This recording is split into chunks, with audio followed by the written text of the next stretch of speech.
Hello, I'm Cevern Suzuki, speaking for ECHO, the Environmental Children's Organization. We're a group of 12 and 13-year-olds trying to make a difference. Vanessa Seti, Morgan Geisler, Michelle Quigg, and me. We've raised all the money to come here ourselves, to come 5,000 miles to tell you adults you must change your ways. Coming up here today, I have no hidden agenda. I am fighting for my future. Losing my future is not like losing an election or a few points on the stock market.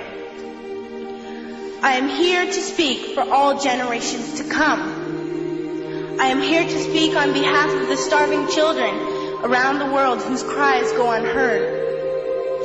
I am here to speak for the countless animals dying across this planet because they have nowhere left to go.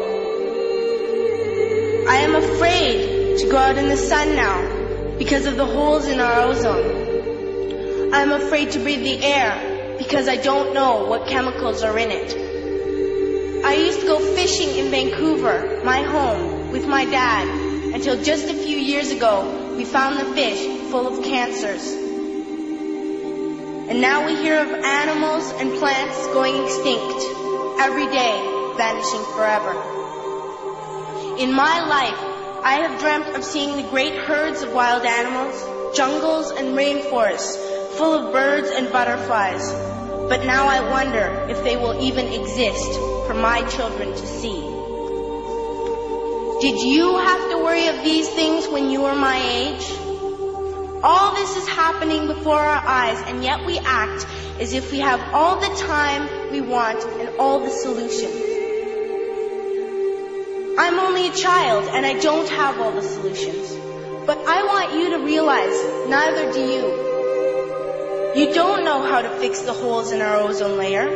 You don't know how to bring the salmon back up a dead stream. You don't know how to bring back an animal now extinct. And you can't bring back the forest that once grew where there is now a desert. If you don't know how to fix it, please stop breaking it. Here, you may be delegates of your government, business people, organizers, reporters, or politicians, but really, your mothers and fathers, sisters and brothers, aunts and uncles, and all of you are someone's child. I'm only a child, yet I know we are all part of a family, 5 billion strong, in fact, 30 million species strong. And borders and governments will never change that. I'm only a child, yet I know we are all in this together and should act as one single world towards one single goal. In my anger, I am not blind, and in my fear, I am not afraid of telling the world how I feel. In my country, we make so much waste. We buy and throw away, and yet northern countries will not share with the needy. Even when we have more than enough, we are afraid to share. We are afraid to let go of some of our wealth. In Canada, we live the privileged life, with plenty of food, water, and shelter. We have watches, bicycles, computers, and television sets. The list could go on for 2 days. 2 days ago, here in Brazil, we were shocked when we spent time with some children living on the streets. This is what one child told us. I wish I was rich. And if I were, I would give all the street children food, clothes, medicines, shelter, and love and affection. If a child on the streets who has nothing is willing to share, why are we who have everything still so greedy? I can't stop thinking that these are children my own age, that it makes a tremendous difference where you are born. That I could be one of those children living in the favelas of Rio.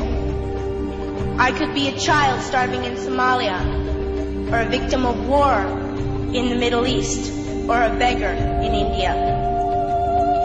I am only a child, yet I know if all the money spent on war was spent on finding environmental answers, ending poverty, and finding treaties, what a wonderful place this earth would be.